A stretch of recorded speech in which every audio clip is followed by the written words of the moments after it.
Boa noite! Mais um dia de muito conhecimento por aqui. Dia de live de perguntas e respostas, junto com o sommelier Gianni Tartar, que vai passar pra gente várias informações, vai responder as perguntas aí dos nossos seguidores hoje. Olá, pessoal que está entrando. Boa noite, boa noite, boa noite. Hoje a gente vai ter uma live de perguntas e respostas junto com o sommelier Gianni Tartari. A gente vai falar um pouquinho sobre vinho, sobre as principais dificuldades de vocês no mundo do vinho. Vamos responder muita pergunta bacana. Vamos lá, boa noite, Carla, tudo bem? Boa noite, Bruno. Bruno que esteve aqui comigo. Vamos lá, vamos chamar o sommelier Gianni para de começar. Olá, tudo bem, pessoal que está entrando? Obrigada aí, pessoal, pela presença de todos. Boa noite, Vanessa. Boa noite, André. Olá, tudo bom? Olá, boa noite, tudo bem? Boa noite. Tudo bem, Gianni? Tudo jóia, tudo ótimo. Deixa eu botar aqui meu telinha de boa noite aqui para o pessoal. Boa. Deixa eu vou baixar a Acertei luz. Espera aí. direitinho. Tá. Tudo bem, Viviane? Tudo bem, Vanessa? Boa noite. Hoje mandaram várias perguntas para gente lá nos stories. Temos perguntas boas para a gente resolver. Tudo bem, Cristina, Valquíria? Tudo bom, Olha a pessoal? Cris aí. E aí, Johnny? Tá tudo bem? Tá frio aí? Tá gelado. Pô, para essa época do ano, que não deveria estar tão frio assim, tá bem friozinho. Hoje tá, sei lá, 16 graus, alguma coisa assim. Muito frio para essa época, né? 14 tá marcando aqui agora. Nossa, 14? Caraca, 14 graus. Tá Ah, não, bom para quer dizer, beber um 16, vinho, né? 16. Ah, sempre é, né? Com calor, com frio, com chuva, com sol, a garrafa tá na mão sempre. Isso mesmo. Vamos começar aqui. Selecionei uma foto sua hoje Ai, meu Deus. para a gente mostrar aqui, pessoal. Queria que você falasse um pouquinho sobre esse momento. Que Puxa momento vida. foi esse? Aonde é isso? E que processo é esse? Também queria que você falasse um pouquinho sobre esse processo aí para o pessoal. Quando é isso aí? Meu Deus, isso deve ser, sei lá, comecinho dos anos 2000, 9, não sei lá, 99, sei lá, essa época aí, 98, 99, por aí, lá na Champagne, lá no subterrâneo da Champagne. Se eu não me engano, é uma visita, eu não me lembro qual das duas, mas é provavelmente Gosset ou Tétanger, né? E aí eu fiz uma brincadeirinha aí para tirar uma foto na pupitre, né, que é aquele móvel assim, onde a gente coloca a garrafa na horizontal e faz o remoagem, todo dia girando a garrafinha lá. Tava brincando de fazer remoagem aí. Estou preocupado com essas fotos que você fica roubando no meu Instagram aí. E aí eu queria que você explicasse um pouquinho o que é remoagem, que processo que é esse, por que o vinho precisa ficar deitado dessa forma, quanto tempo o vinho fica deitado nessa forma, né, fazendo esse giro aí, 300, Maravilha. 360. Fala aí um Vamos pouquinho. lá. Então aí a gente está na região da Champagne. Então aí o vinho que é produzido aí se chama Champagne, só nesse lugar. Para que ele possa receber esse nome de Champagne, ele tem que seguir à risca o que determina a denominação de origem controlada, a apelação de origem controlée da Champagne. Pô, muito obrigado, viu? Que mantém lá a apelação de origem controlée. Então, para isso, tem várias coisas, né? Primeiro, fazer a fermentação. A segunda fermentação, que é o caso para ganhar o gás carbônico, ela acontece dentro da própria garrafa. Aquela garrafa que a gente vai comprar na prateleira de champanhe, ela passou por esse processo todo, né? De segunda fermentação dentro da garrafa. Uma vez que termina esse processo, se chama prise de mousse, o ganho de espuma, né? Que ela cria o gás carbônico. Depois, esse processo dura em torno de um mês e meio, mais ou menos, um mês, quase 2 meses. E aí, depois que a levedura se alimenta ali do açúcar, o resultado disso é o gás carbônico, é o álcool, que é controlado, e bastante gás carbônico, que fica preso dentro da garrafa porque ela está fechada com uma chapinha, uma tampinha, tipo tampinha de Coca-Cola, vamos dizer assim, que chama de crown, aquela que tem garras assim. Depois que passa esse período de contato, começa a contar o contato de amadurecimento, que em francês chama maturation. Para o champanhe, ele é obrigatório o período mínimo de 15 meses. 1 ano e 3 meses que a garrafa fica paradinha lá na horizontal, sem ninguém encostar um dedo. Depois desse prazo mínimo, a garrafa entra nesse móvelzinho aí chamada pupitre, é uma pirâmidezinha assim, né, cheia de buraquinho, onde eles colocam a garrafa na horizontal e todo dia ela sofre um quarto de volta para a direita e para a esquerda, para a direita e para a esquerda. Isso vai fazendo com que a levedura que está dentro da garrafa comece a se encaminhar para aquela tampinha, lá para a crown, que tem um recipiente de plástico virado para dentro da garrafa chamado bidule. Então ali toda essa poeirinha, toda essa levedura morta vai se acondicionar naquele bidule, naquele recipiente plástico. A garrafa dali para cima, da pontinha do gargalo para trás, ela está totalmente límpida, né? E aí a gente vai tirar a garrafa aí da pupitre numa posição chamada surpoint. Ela está no ponto, de cabeça para baixo, assim. Todo o sedimento concentrado aqui na tampinha. Só essa parte vai ser congelada, né? Então nitrogênio líquido, ele coloca lá para congelar só essa parte da chapinha, aí, esse tamanho certinho de levedura. Isso vai ser congelado. O próximo passo vai ser o dégorgement, que vai ser aberta, isso igual um abridor de cerveja, de Coca-Cola que a gente tem em casa. Abre essa chapinha e a pressão que tem dentro da garrafa vai expulsar esse bloco de gelo, esse congelado de leveduras. Aí depois a garrafa entra na linha de montagem para receber o licor de expedição, né, o licor de expedition, que é a graduação de açúcar em diferentes gramaturas por litro, para dar o brut, o sec, o demi-sec e tudo mais. Aí recebe a rolha, recebe a gaiolinha, que recebe os seis girinhos lá, a cápsula, o rótulo, o contrarótulo, e aí a garrafa está pronta para o mercado. Então, para se fazer uma garrafa de champanhe, demora, em média, assim, um champanhe básico, né? Uma Moët Chandon, uma Veuve Clicquot, por exemplo, demora basicamente 3 anos. Nossa Senhora, é muito trabalho para fazer uma garrafa, né? Assim, eu Olha o gaúcho aí. assim... Ô, Anderson, tudo bom? Meus amigos aí aparecendo. Obrigado pela presença. Boa noite, pessoal. Então, quer dizer que primeiro a garrafa do champanhe, ela é fechada com uma tampinha, como se fosse uma tampinha de Coca-Cola, né? Tampinha de cerveja, na verdade. Isso. E só depois ela vai ser colocada a rolha dentro dela. Então, tem dois processos. Só depois ela vai receber a rolha. Né? Como é? Tem 2 processos aí, né? São 2 processos, 2 processos. Ele faz esse dégorgement e depois ela entra na linha de montagem e recebe a rolha e tudo mais. Perfeito. Só um detalhe, esse período de contato da levedura dentro do vinho ali depois da segunda fermentação, ele é muito variável. Ele é período mínimo para se fazer um champanhe básico, né, de entrada, Moët Chandon, Veuve Clicquot, entre outros, esses dois são os mais conhecidos.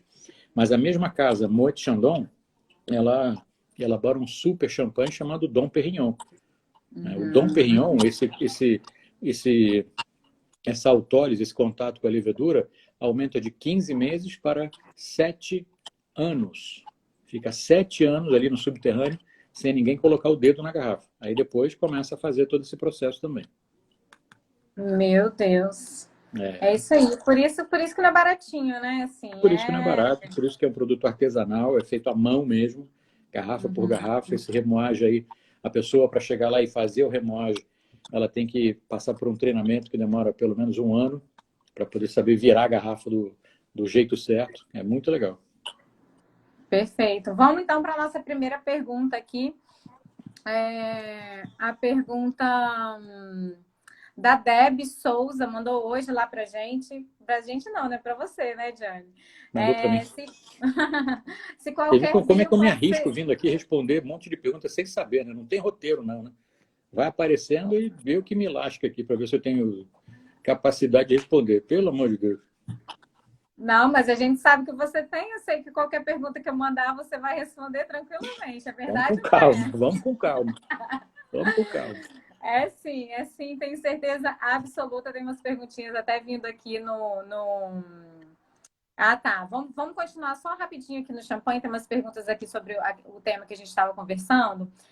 Lotus Negra está perguntando se denomina champanhe só se for produzido na região de Champagne, na França, né? Exatamente, só isso. Só é champanhe o que vem da champanhe.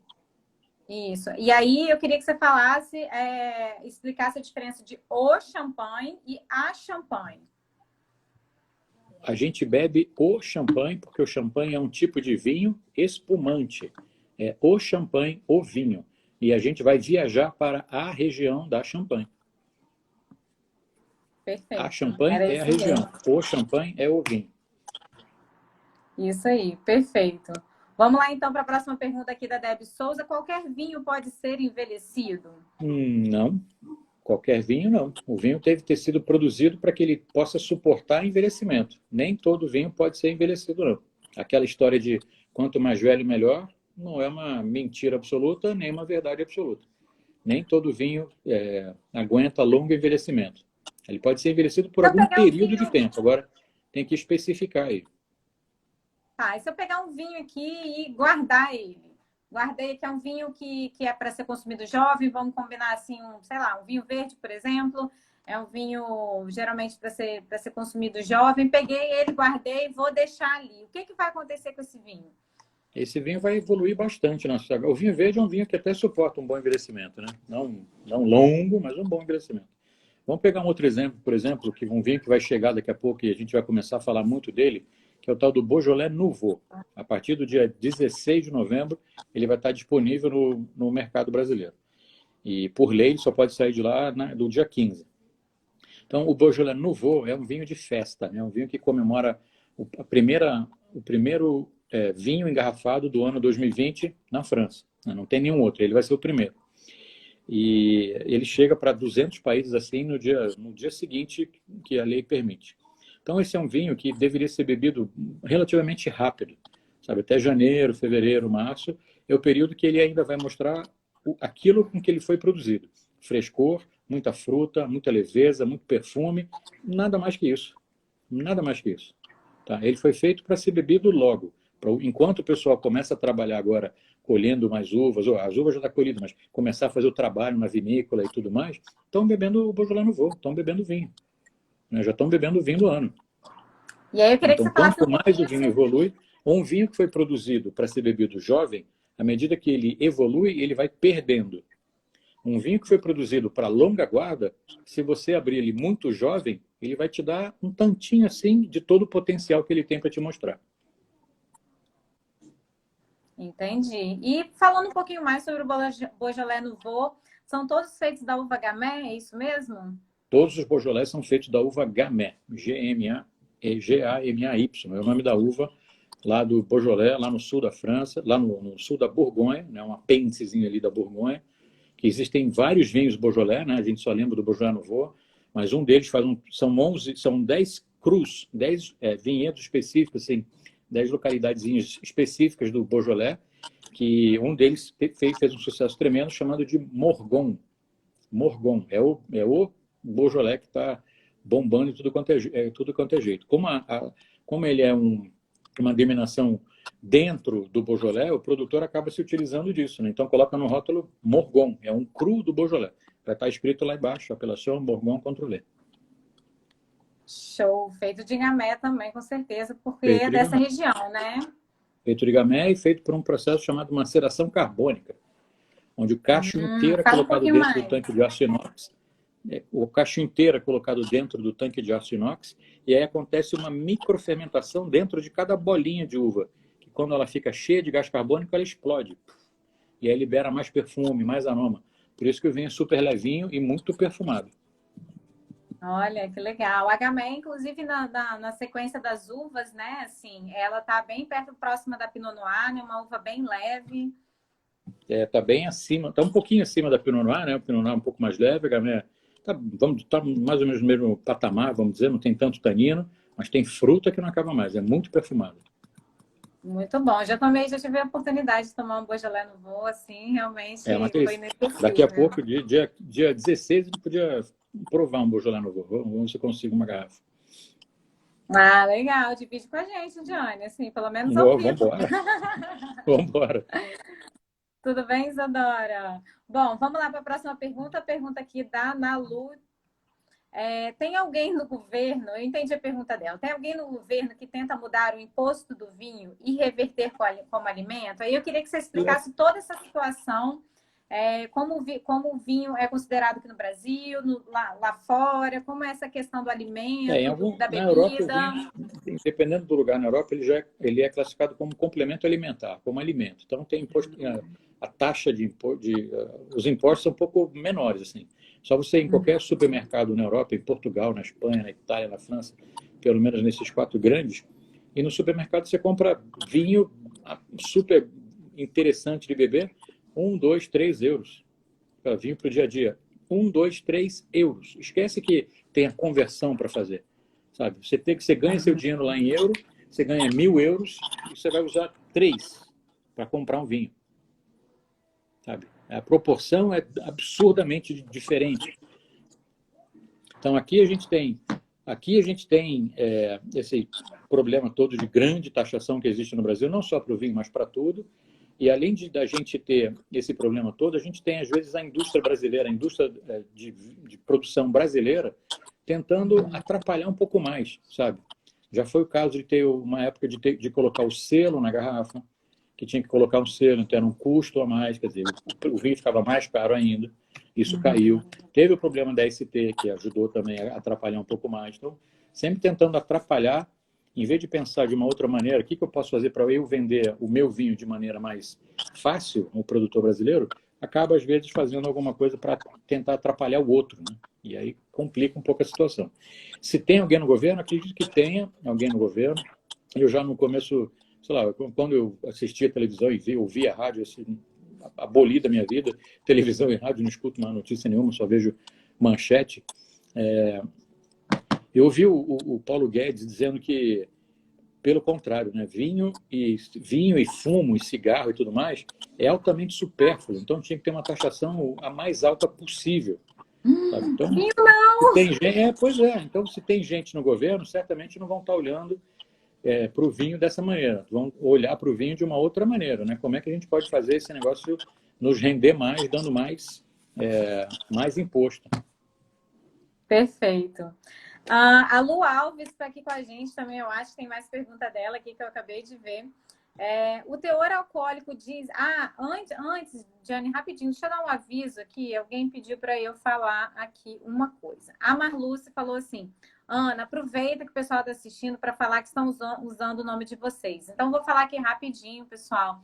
Tem 3 fakes do Vinho Todo Dia aí rolando. Vinho Todo Dia com 2 Is, com 2 As. Pedindo telefones de vocês, pedindo o WhatsApp, nome completo de vocês, prometendo o sorteio, etc.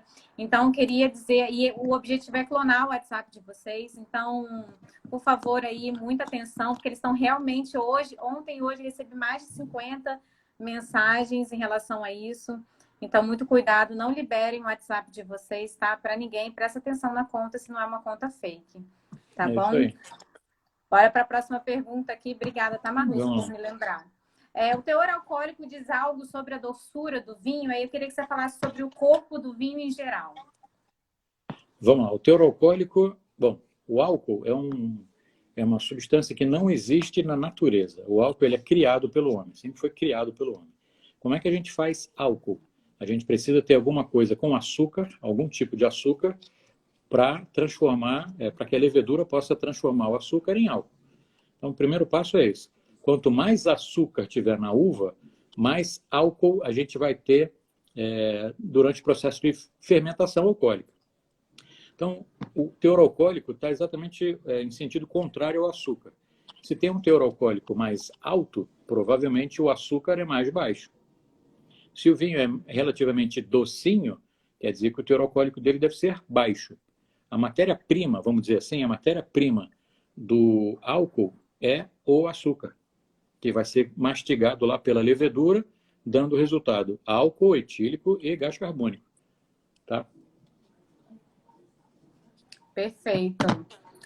Tem uma outra pergunta aqui.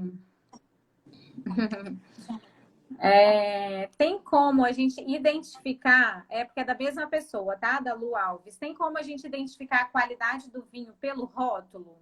Tem algumas Depende do que se alguns entende. segredinhos, assim, antes de comprar o vinho, que a gente olha no rótulo e fala, talvez isso aqui seja um vinho bom? Talvez a gente tem que talvez entender o que quer dizer, Jane? o que se quer dizer. Estou falando aqui, o que se quer dizer com qualidade, né? Qualidade seria o tipo do vinho ou se o vinho é bom ou se o vinho é ruim. Eu acho que a gente tem que provar todo tipo de vinho, sabe? Conhecer para ter bagagem para poder falar, pô, eu prefiro esse tipo aqui do que esse tipo aqui. O rótulo nos traz muitas informações importantes, assim, sabe? De tipo de uva, de teor alcoólico, de região, da onde vem. Então, quando a gente começa a associar uma coisa com a outra, a gente pode ter uma noção de como é que esse vinho vai se comportar. Então, você, de novo, pegar um vinho do Chile e ver ele escrito lá, Chardonnay, eu já sei que é um vinho branco feito com essa uva, pelo menos 80% dessa variedade está no corte. Depois ainda, da onde vem? Casablanca Valley. Então, geografia, tem que ver onde é que é essa Casablanca Valley. É no caminho para Valparaíso, tá? De cara para o Pacífico, é uma área mais fria. É ótima para vinho branco, é ótimo para o Sauvignon. Então, provavelmente, esse vinho vai ser melhor ainda porque vem de uma área que é muito boa para se fazer vinho branco. Então, ler o rótulo tem muita informação importante. Tem que ler rótulo, mas além de ler o rótulo, tem que saber tem que entender o que está escrito lá. Geografia, o tipo da uva, o teor alcoólico, são os pensamentos relativamente lógicos, assim, né? Associar uma coisa à outra. Perfeito. Bora aqui para a próxima pergunta, então. A pergunta da Magoli, que é uma querida seguidora. Vinhos combinam com comidas regionais? E aí eu queria que você falasse É a um melhor pouquinho aí. combinação, é a melhor harmonização que existe, sabe? É a melhor harmonização que existe. Na Itália, a gente brinca assim, né? Na Itália não, na Europa como um todo, a gente brinca que um produtor não fala de uma outra região. Um produtor do Piemonte, para ele não existe um vinho da Toscana. Não existe. Sabe? Você vai na Toscana, lá em Brunello Montalcino, você fala, porque é no Barolo. Aonde? Não, Barolo no Piemonte. Eu não sei do que você está falando, não conheço. Então, sabe, você está indo no Montalcino, você vai comer a bisteca fiorentina, que é típica ali de Firenze, que lá embaixo também tem, e vai beber o vinho da terra. Vai comer a comida daquela região e vai beber o vinho daquela região. Não existe harmonização melhor. Por isso que quando a gente fala harmonização, a gente precisa mais ou menos ter a noção do que é o prato, sabe? Qual é a receita? Se tiver receita completa, a gente vai ver, vai saber de onde é, né? Um ossobuco de vitello com risoto à milanese. Pô, é um prato lá do Piemonte, lá de cima, né? Lombardia, Piemonte. Então, vinho tinto que é a melhor pedida. Qual seria o vinho tinto do Piemonte? Um dolcetto, um barbaresco, um barolo. Então, comida regional com vinho do mesmo lugar, melhor casamento impossível. A Eva Menezes perguntou numa outra live, que perguntou várias vezes e eu realmente não vi. E agora eu vi aqui, eu falei, não, agora não vai fugir. Qual vinho pode ser harmonizado com cuscuz aí, já que a gente está falando de comidas e harmonizações regionais? Vamos lá, que então, o cuscuz é um qual é doce, né? esse cuscuz? Que cuscuz que é esse? É cuscuz marroquino? É o cuscuz marroquino, por exemplo? Então, de Será? novo, né? O que combina com risoto? Sei lá, depende do que é o risoto. É risoto de quê? Né? Então, tudo depende do que é. Não pode generalizar. Vinho tinto combina com massa? Não, eu vou comer um espaguete com frutos do mar, então não combina. Então, sempre o molho no caso da massa, sempre o que vai com o risoto, né? Risoto de, sei lá, risoto de fungo é uma coisa, risoto sei lá, ponta de aspargo é outra coisa, risoto de carne é outra coisa. Então, não é o prato geral, é o que vai ser, com o que ele é feito. Perfeito. Tem uma outra pergunta aqui, vamos voltar um pouquinho no início da live. Você falou um pouco da maceração carbônica, está perguntando aqui quais os outros tipos de maceração além da maceração carbônica. A maceração carbônica é um processo de produção que é muito utilizado lá no Beaujolais. Vários outros lugares do mundo usam a maceração carbônica para ter extração de fruta, muito aroma, e depois seguem a vinificação normal. Maceração, existem vários estilos, várias maneiras de fazer maceração. Com o cacho inteiro, com o cacho depois sem as uvas, né, é desprezado. Aí você faz a maceração só das cascas. Geralmente se faz isso com vinho tinto, porque com vinho tinto vai ter extração de cor e de perfume mais aroma das uvas tintas. No caso do branco, A maioria das vezes a gente prensa... existe uma diferença de produção de branco para tinto, né? Então, branco a gente prensa a uva e vai trabalhar com suco e joga fora a casca. No tinto, a gente prensa a uva, coloca a casca junto com o suco e começa a fazer todo o processo. Então, são bem diferentes, assim. Com essa história de vinho laranja ou vinho âmbar que se faz hoje, costuma-se fazer o vinho branco com o cacho inteiro, né? Com o cacho inteiro para fazer essa maceração de vinho branco. E é por isso que tem essa evolução toda de cor, que nada mais é do que uma oxidação da cor do vinho. Perfeito. Vamos para a próxima pergunta aqui da Evelyn Carvalho, que está aqui com a gente. Qual o espumante ideal para ser servido em um casamento? Aquele que o orçamento permitir. É difícil, assim, sabe? Porque o casamento depende. De novo, tudo depende. É para fazer o quê? É para fazer uma harmonização com o bolo, por exemplo, o bolo de casamento, para fazer o brinde. Se for para esse momento lá do brinde com o bolo, a gente tem que lembrar da harmonização. Então, os alimentos doces seriam mais maravilhosos se acompanhados com os vinhos doces. Então, um espumante brut com o bolo de casamento não é uma maravilha. Se for para o bolo, eu colocaria um espumante demi-sec, mais suavezinho, tem um pouquinho mais de açúcar, ia ser mais gostoso. Se for espumante só para o brinde do casal lá que vão beber, aí eu não iria nem de espumante, eu ia comprar um champanhe de verdade. Um momento mágico desse, tem que beber um vinho maravilhoso para ter boas lembranças. Beleza, show. Obrigada, Ediane, pela resposta. Imagina. Vamos ver aqui, ó. Próxima pergunta aqui, eu sou do Nordeste. Falam muito por estarmos em um ambiente quente que não se toma... Obrigada, CJ, pela presença. Que não se toma vinho em temperatura ambiente. Então, queria que você falasse aí mais um pouquinho sobre isso. A pergunta termina com o que eu acho. Eu acho uma grande bobagem. Tá? Uma grande bobagem. No Nordeste... tem um clima muito quente e não tem o menor problema de você beber um espumante bem gelado, um branco bem gelado, um rosé bem frio, um tinto leve refrescado. Tem o menor problema. Nenhum vinho se bebe a temperatura ambiente. Cada tipo de vinho tem uma faixa de temperatura para ser melhor consumido. Então, se você está lá na varanda de um restaurante, do lado de fora, que não tem ar-condicionado, bem quente, beba um espumante, beba um branco, beba um rosé, que é servido frio. É a melhor pedida para esse tipo de clima. Não precisa beber o tinto mais encorpado que existe. Pelo contrário. Perfeito. Bora aqui para a próxima pergunta aqui. Eu? Vamos lá. Aqui, ó. Pergunta do José Elcio. José Elcio, que é nosso aluno lá no curso Master em Vinhos, né, Diane? Foi uma trajetória aí bem bacana. Fechamos as inscrições na última sexta-feira.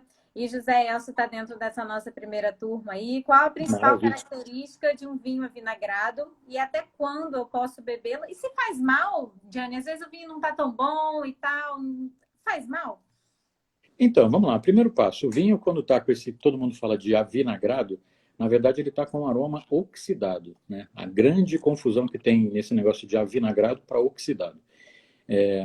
E é isso que eu vou explicar bastante. A gente vai fazer até uma experiência lá no nosso curso Master em Vinhos, que é fazer as pessoas provarem esse negócio de vinho estragado e vão perceber a diferença. Uma outra dúvida que tem também é que o vinho vira vinagre. O vinho não vira vinagre de temperar a salada. Ele só vai virar vinagre se a gente colocar lá a madre do vinagre. A bactéria acética, que ela vai se desenvolver no vinho e aí vai transformar, durante um longo período de tempo, transformar em vinagre. Tá? Então, o vinho sozinho, se você comprar uma garrafa e guardar 500 anos, ele não vai virar vinagre. Vai ficar uma porcaria. Depois, o vinho que tem esse aroma de oxidado, não faz mal, não dá dor de barriga, nem dor de cabeça, mas dá um gosto horrível. Ele fica um paladar, um aroma não muito agradável e o sabor dele também fica muito ruim. Então, o vinho, depois de aberto, você precisa consumi-lo no dia seguinte, no máximo. Sim. Quanto mais tempo passar depois dessa garrafa aberta, pior o vinho vai ficando.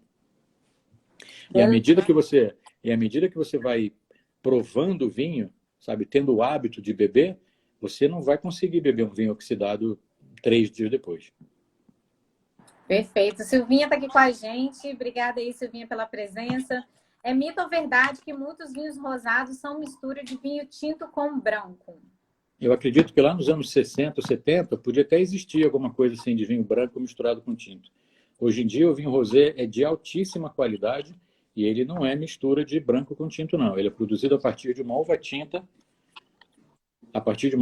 com menor tempo de contato da casca com o mosto, a tal da maceração. A extração de cor é menor. Por isso fica rosa. Tem diferença do vinho rosé do Velho Mundo para o vinho rosé do Novo Mundo na questão da coloração? Tem, além da região, do Novo Mundo, do Velho Mundo, tem com o tipo da uva que é utilizado. Se a gente fizer um vinho lá no sul da França com a uva Grenache, que é a uva mais utilizada para fazer rosé, ele vai ficar rosa, claro, bem clarinho, bem convidativo para você beber a segunda garrafa, não vou dizer nem taça. E você pega um Cabernet Sauvignon ou um Malbec, que são uvas que têm já com muito componente de cor na casca, o tinto vai ficar escuro, o rosé, desculpa, vai ficar um pouco mais escuro. Não é aquele rosé que te chama para a segunda taça. Então o rosé tem que ser rosa, claro, lindo, brilhante e leve. Perfeito. Minha filha está vendo Gru ali, eles estão dançando. Estão vendo Minions. Isso aqui já foi, só um segundo. Festa de casamento já foi. Deixa eu vir aqui para as minhas perguntas aqui que eu tinha selecionado. Qual a melhor posição para uma garrafa de vinho e quais são as diferenças? A garrafa de vinho ela precisa ser guardada na posição horizontal, deitadinha assim, ó, deitada. O vinho vai ficar em contato com a rolha vai permanecer úmida e vai vedar muito bem a garrafa. E quais as diferenças de quê? Se ficar uma garrafa em pé? Não, eu acredito que talvez ela deve ter perguntado assim, numa diferença entre todos os vinhos tem que ser o espumante, o vinho, então, todos tinto, os o vinho vinhos, branco. todos os vinhos que são fechados com rolha deveriam ser guardados na horizontal, tá? A garrafa deitada. Perfeito. O espumante, por conta de ter o gás carbônico lá dentro, que já ouvi estudos aí que ele poderia ficar guardado em pé. Agora, a nossa adega foi projetada para guardar a garrafa deitada, né? E os vinhos com a tampa de rosca, né, que é a screw cap? É a mesma coisa. Eles podem ficar em pé, não tem problema nenhum, mas, de novo, a adega, se você tem uma adega em casa, um móvel, de repente tem aquela gaveta para você botar as garrafas deitadas, às vezes não tem espaço para deixar a garrafa em pé. Tem o menor problema. Todo tipo de vinho deitado não vai ter nenhum problema. Perfeito. A Cris Vilela, que também é nossa aluna lá no curso Master em Vinhos, está fazendo a pergunta aqui. Nem tanto, não tem tanto a ver com vinho em si, mas tem sim, tá? Tem total a ver com vinho. Ela tem uma curiosidade, porque existem rosas plantadas próximas às videiras. Muito legal isso. É muito legal. Tem dois motivos. Assim. Primeiro, para deixar um vinhedo bonito, cheio de rosas. Segundo, tem 3 histórias. Segundo, a roseira é uma planta muito mais delicada em relação à videira. Então, caso tenha alguma doença, algum problema de solo nesse vinhedo, a primeira a morrer vai ser a roseira. Então, é um sinal que o produtor vai ter ali visual que alguma coisa está acontecendo de errado. Tá? De alguma coisa está acontecendo de errado. Então, vai tomar um cuidado maior. E mais antigamente, quando todo o trabalho era feito com cavalos, né, de arar a terra e tudo mais, até de arrastar as uvas que eram colhidas à mão e tudo mais, o cavalo era treinado para quando chegar na ponta do vinhedo, sentir o cheiro da rosa, andar mais para frente e fazer a volta para ver no sentido contrário. Chegava do outro lado, tinha rosa também, fazia a volta para voltar no sentido contrário. Entendi, não sabia disso não. Muito Qual legal, a diferença, o senhor Cabernet está perguntando aqui? Muito legal. O senhor Cabernet está perguntando aqui qual a diferença de um vinho com rolha e o que usa screw cap, né? Que seria a tampa de rosca. Senhor Cabernet, gostei do nome do perfil. as tampas de rosca geralmente são utilizadas nos vinhos que são de consumo relativamente rápido, jovens, né? Para se beber jovem. Eu prefiro, sim, 1000% um vinho branco com tampa de rosca do que com rolha, por exemplo. Tenho garantia absoluta que ali dentro o vinho vai estar mais do que perfeito. Então não tem nenhum problema a tampa de rosca. No passado já foi associado com vinhos mais simples, vinhos de menor qualidade e tal, mas pelo contrário, só vinhos excepcionais estão vindo fechados com tampa de rosca. Só lembrar da Nova Zelândia, que já faz muitos anos que não usa rolha nas garrafas. Isso aí. Eles que inventaram, Diane? Eu estava para te perguntar isso. Acho que foi a Austrália, não foi? Assim, não foi sei, a Austrália, se Nova foi. Zelândia? Não, acho que não foi não. Acho que isso vem da Europa, mas foi mais utilizado e mais desenvolvido na Austrália e na Nova Zelândia. Mais desenvolvido, né? A parte de cima da tampa. Perfeito. A Maria Augusta, que é uma aluna nossa também, lá na turma, Que ótimo. no curso Master em Vinhos. Aliás, Maria Augusta, quero falar com você, estou atrás de você. Como deixar o vinho na temperatura ideal após retirar ele da adega? E eu acho que ela, não sei se ela está falando se a adega dela já é climatizada ou não.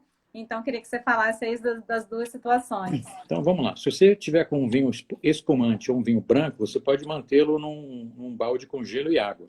É fundamental ter água, não é só gelo no balde. Primeiro, porque a garrafa não entra se tiver só gelo. Vai danificar todo o rótulo. Então, tem que ter meio a meio, assim. Menos gelo e mais água para a garrafa poder entrar e a água ficar gelada e manter a garrafa fria. Se for um tinto, você pode mantê-lo. Às vezes existe um negócio para ir à mesa, que é um tubo grande assim, que você coloca a garrafa dentro. Às vezes ele nem é térmico, assim, nem é preparado para gelar, mas ele faz com que a garrafa vá perdendo a temperatura mais lentamente. Né? E existem acessórios que você coloca no freezer, tipo aquele álcool em gel que você pode congelar, e você coloca tipo uma capa. Uma capa, isso que você coloca por cima da garrafa. Você coloca na garrafa e ele mantém a temperatura. Perfeito.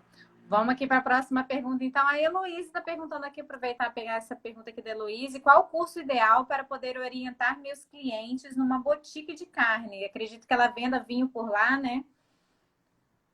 Qual o curso ideal? O meu curso, Master em Vinhos, começando a degustar, que a gente vai fazer a partir da próxima segunda-feira, com uma turma maravilhosa, que já está todo mundo ansioso.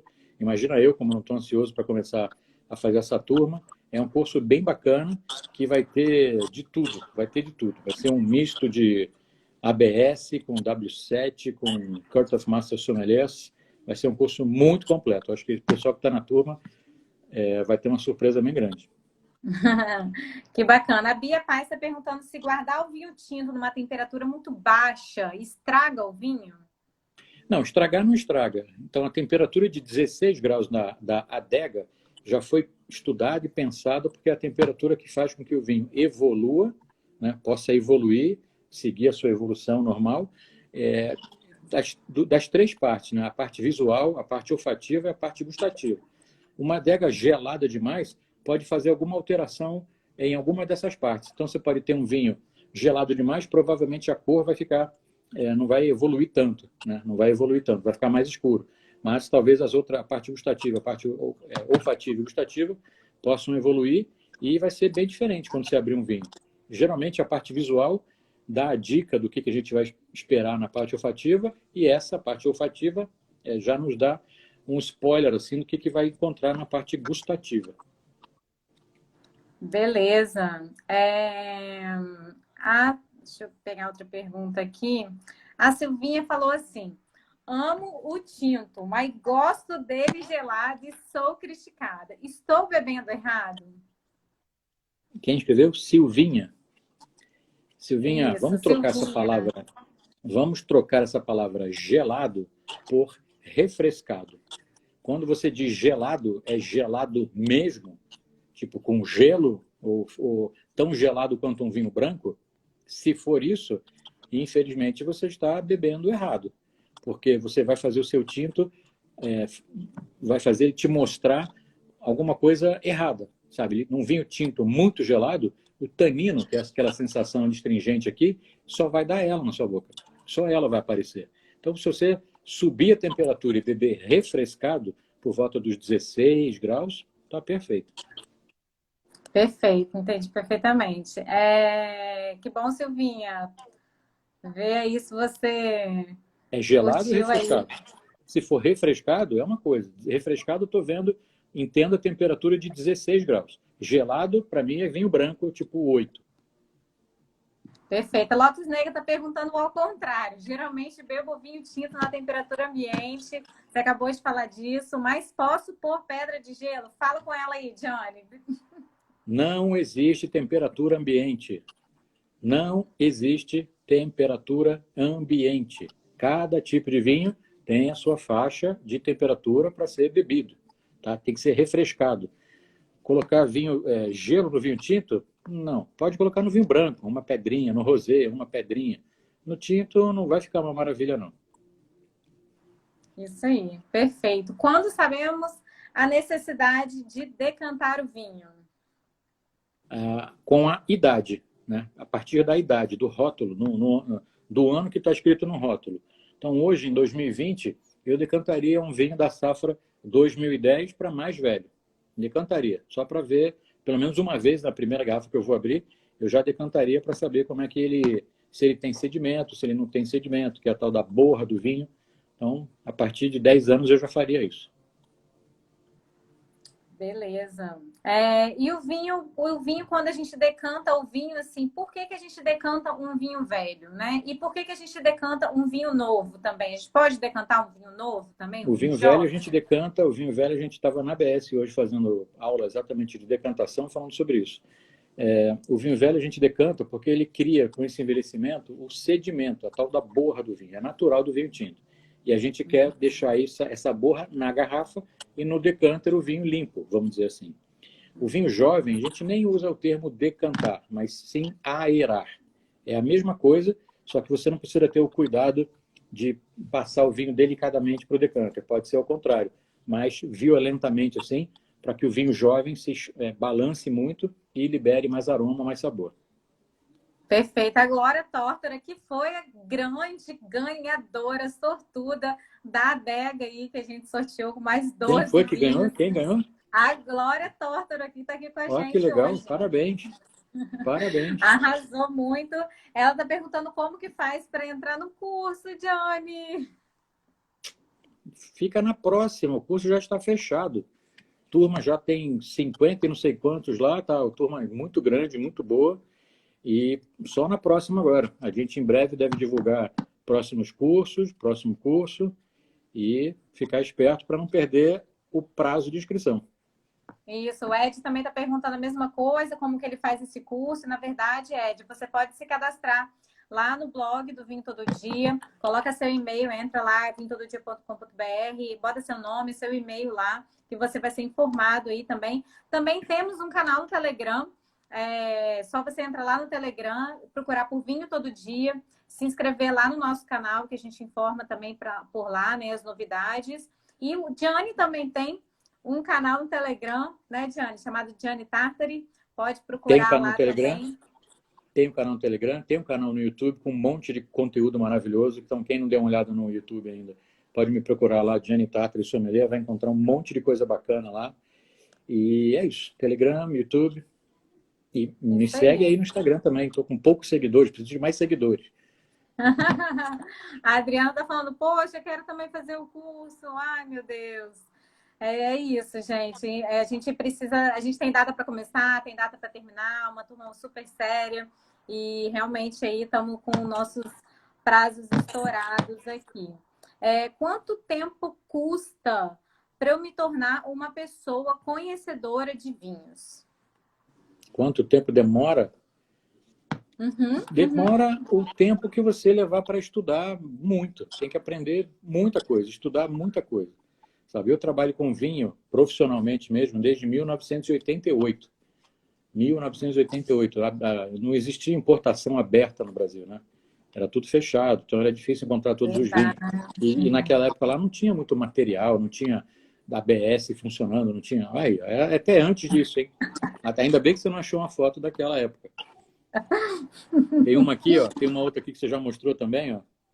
Verdade, verdade. Foi um TBT que eu coloquei aí, bebendo até o Ricardo lá da Mistral lembrou que vinho que é esse aqui, um vinho lá do, sei lá, do Piemonte, não me lembro muito bem. E foi bem legal, foi bem bacana. Então, naquela época era mais difícil. Então, quanto tempo demora? Demora, não sei te dizer quanto tempo demora. Vai depender da Quanto que sua é o tempo do nosso dedicação. curso? O nosso curso vai ser feito em... São 4 módulos, mais um módulo bônus, assim. Então, vão ser 5 aulas de 3 horas cada uma. São 15 horas de estudo, que vai dar um excelente turbinada no conhecimento de todo mundo. Show. O André Câmara, que também é nosso aluno lá no curso. Obrigada aí, gente. Nossos alunos O aqui André estava queridos conversando com a comigo no gente. WhatsApp, agora já está aqui também. Show. Johnny, o que dá o aroma amanteigado nos espumantes? É o tempo de contato da levedura, exatamente um passo antes dessa foto aí, que a gente estava dizendo que é a autólise, né? Autólise, o tempo todo de contato que tem a levedura com o vinho. Quanto maior o tempo de contato, mais esse aroma amanteigado, croissant e muito gostoso, amendoado também que aparece. A Tamara, que também é nossa aluna, gente. Estou emocionada com esses alunos. Só tem vários alunos aqui, olha que legal. A Tamara está perguntando, a Tamara tem que te ligar. Depois que terminar a primeira etapa do curso, iremos ter continuidade? Sim. Novidade? Segredo? Sim. Com certeza, né, Diane? Temos aqui tem muitas coisas. Temos muitas novidades, muitos projetos aí, principalmente. O André tá falando aqui que quer aprender sobre vinhos. Cadastra lá no blog, tá, André? Manda mensagem, manda direct aqui pra gente também, que a gente te ajuda. Como é que tem mais uma perguntinha aqui da Kézia. A Kézia tá sempre aqui com a gente também, não sei se ela tá aí. Manda um alô aí, Kézia, se você estiver aí. Mandou sempre pergunta pra gente. Desculpa, essa pergunta aqui já foi, Essa pergunta já foi. Essa pergunta já foi. Essa pergunta do Wilson Júnior. Como perceber a mineralidade do vinho e se são todos os vinhos que têm mineralidade? Vinho tinto tem mineralidade também? Essa é uma pergunta bastante complexa para dar uma resposta. A mineralidade só vai aparecer no vinho se as uvas que compõem esse vinho estiverem plantadas num solo que tenha um subsolo de mineral. Então, os solos de mineral, o que são? São solos lá do Vale do Loire, na França, por exemplo, os solos da Champagne, os solos que tem lá em Jerez de la Frontera, os solos que tem de xisto no Douro e no Dão, por exemplo. Então, aqui no Brasil não tem um solo, ou pelo menos que eu saiba, os vinhedos estão plantados não estão em solo, como é que fala? Mineral. Então, esse tipo de aroma também é muito discutido pelos enólogos, tem muitas discussões a respeito de mineralidade, o que é mineralidade, como é que sente a mineralidade. Um dos vinhos que a gente encontra com grande facilidade o aroma mineral assim, são os vinhos de uva Riesling da Alemanha. Com muita facilidade. Vários tipos de solo que tem lá, que são de origem de vulcão e tudo mais, acabam dando esse aroma um pouco mineral e tudo mais. Mas é muito subjetivo. Como perceber? Primeiro tem que sentir, degustar e sentir, entender muito bem o que seria o tipo da uva para descobrir esse pequeno toque mineral. É muito discutível isso, muito discutível. Perfeito. Nem todo vinho tem, nem todo lugar do mundo tem. Perfeito. Vamos para a próxima pergunta aqui. Deixa eu achar ela aqui uma pergunta super legal da Glória Tortor, a ganhadora aí do sorteio. Por que tem garrafas muito pesadas e tem a mesma quantidade de vinho que outras garrafas? Então, isso vamos dizer, é o posicionamento de mercado, isso já é marketing, né? Marketing do vinho, né? Posicionamento de mercado que o produtor quer dar para o seu vinho. Então, por exemplo, aqueles vinhos lá, não sei se já ouviram falar, o Primitiva. Existem algumas garrafas daquela que a garrafa vazia pesa quase 1 quilo. A garrafa vazia pesa quase 1 quilo.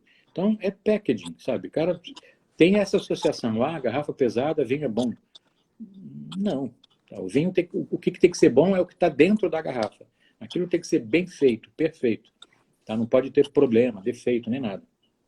Então, é packaging, é só puro marketing. Por que tem um rótulo colorido? Por que tem bicho no rótulo? Marketing puro. Uhum. E todas as garrafas, na Ou uma verdade, outra têm coisa, o só mesmo, a uma outra mesma coisa. quantidade, que é É o que ia falar. 750 ml, né? A garrafa de vinho padrão, a garrafa de vinho padrão, há muitos anos que já foi definido isso, ela é de 750 ml, a capacidade dela é 750 ml. Isso não quer dizer que venha 750 ml no vinho. Pode ter uma variação nisso também. Tá? Pode ter uma pequena variação.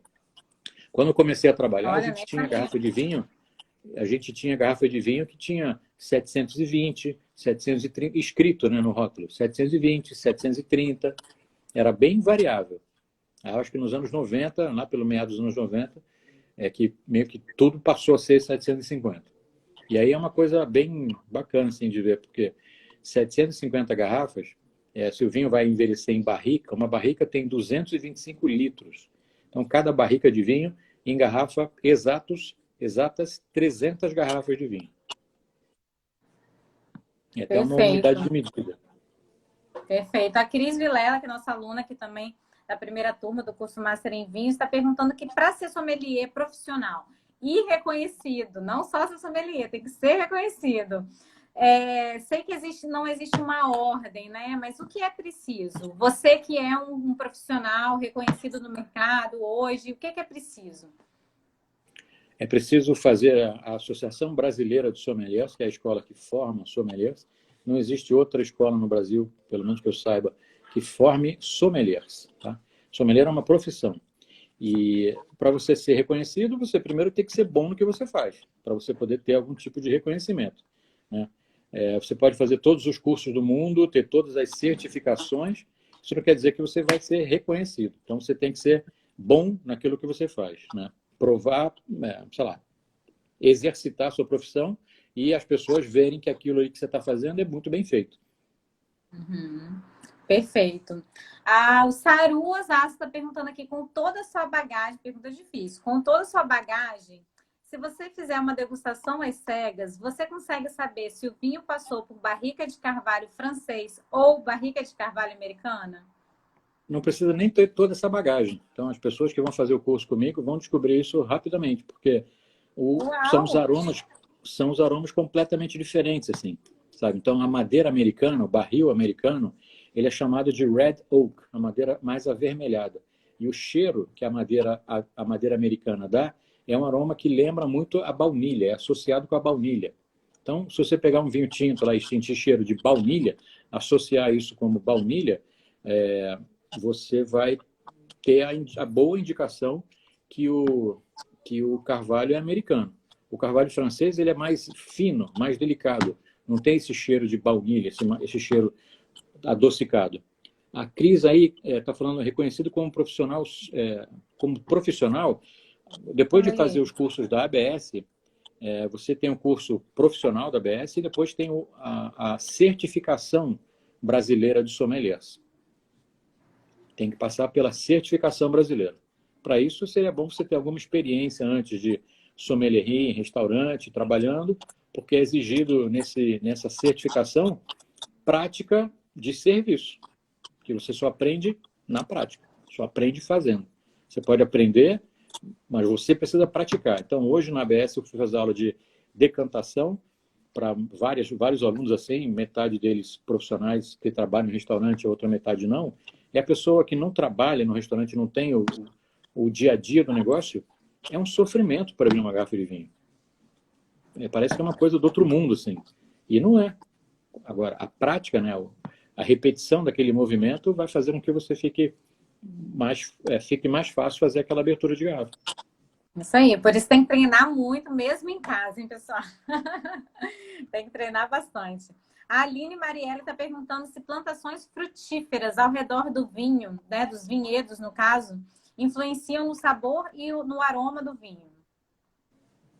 Não, de jeito nenhum. Um vinhedo, geralmente, um grande vinhedo da Borgonha, por exemplo, não tem nada do lado. Não tem nenhuma árvore para fazer sombra. É vinhedo e ponto. São as uvas e ponto. Perfeito. Ele falando que ele é um enófilo. Isso aí, pessoa que realmente Gosta Quem é de vinho, enófilo? né? Assim, Quem? o, o Saru Osasco. Eu não estou vendo todo mundo aqui, né? Ah, eu sou um enófilo. Ah, que beleza. Convida a gente para beber um vinho aí, pô. Enochato não. Enochato tem um monte. Se o cara já fala que é enófilo, é enófilo. Aprecia vinho. Enochato é o que inventa um monte de besteira. Vamos lá, então, aqui para a nossa última pergunta. A pergunta do André, que também é nosso aluno lá no curso Master em Vinhos. Obrigada aí, André, pela confiança. Vou te dar um retorno já já. Qual é a diferença de usar carvalho francês e carvalho americano? Será que é preço? Para começar, é Qualidade? preço. O carvalho, a barrica de carvalho francês custa 1.000 euros, mais ou menos, para você fazer 300 garrafas. Né? Se você é um produtor que produz, sei lá, 100 mil garrafas, já é só fazer conta, aí já começa por aí. É custo, né? Faz parte do custo. O carvalho americano é mais barato, mas ele confere esse aroma mais adocicado para o vinho, esse aroma mais de baunilha. Então, a madeira francesa, existem 3 tipos de madeira francesa, 3 tipos de carvalho, são 3 florestas que dão carvalhos diferentes, de granulosidade diferente e aroma diferente. Tem muita coisa para se falar de barrica, né? Não só isso. E a escolha do produtor. Geralmente, o Novo Mundo usa muito mais barrica americana do que a Europa. Perfeito. Quanto custa uma barrica, Diane? Quais, assim, você tem Uma noção barrica de de diferença de valor das duas? A europeia gira em torno de 1.000 euros, uma barrica. 1.000 euros. Tudo depende também de qual é a tanoaria que você vai pegar para fazer, né? Tem aquelas mais famosas e tudo mais. E, sei lá, o carvalho americano é mais barato, por volta de, sei lá, 500, 600 dólares. André, olha que eu vou, que eu tenho endereço, hein, André. Eu tenho teu endereço, André. A Silvinha está perguntando aqui, a última pergunta aqui. O fundo da garrafa quer dizer o quê? Quer dizer que é um buraco no fundo da garrafa. Serve para nada. É mito. Não perca seu tempo com essas porcarias que todo mundo inventa. Faz parte do packaging, faz parte da garrafa, da estrutura física da garrafa. Ela precisa ter aquele formato para resistir à linha de montagem, né? Que vai batendo uma garrafa na outra e entra na máquina. Então ela tem que ser firme, resistente. Pega, por exemplo, a garrafa de champanhe cristal. A garrafa de champanhe cristal, ela tem um fundo chato, não tem buraco. E é ruim? Acredito que não. Última pergunta aqui, porque eu não resisti. Pergunta da Bia, que também é nossa aluna. Gente, ó, todo mundo aqui presente, obrigada. Você acha que o Brasil vai se destacar na vinicultura? Eu acho que o Brasil já está destacado, faz parte, já faz tempo que o Brasil tem sucesso na sua viticultura. O que precisa mudar muito é o preconceito que a gente tem com o vinho brasileiro. Tá? Então, o espumante brasileiro é absurdamente maravilhoso, tem que comprar, tem que beber e tem que conhecer. Falamos mais no nosso curso lá, Bia, já que é aluna. A Eva está perguntando aqui alguma consideração sobre os vinhos do Vale dos Vinhedos. Maravilhosos. DOVV, Denominação de Origem Vale dos Ventos. Maravilhosos. Vai lá beber, que você vai beber muito bem. A A Línia, rolha de querida, vidro chama Vinolock, é muito legal também, muito boa, utilizada lá no norte da Europa. Isso, essa é quem perguntou, quem fez essa pergunta foi a Línia, também nossa aluna aqui, até minha vizinha aqui. Bora combinar um vinhozinho junto aí, Aline, assim que puder.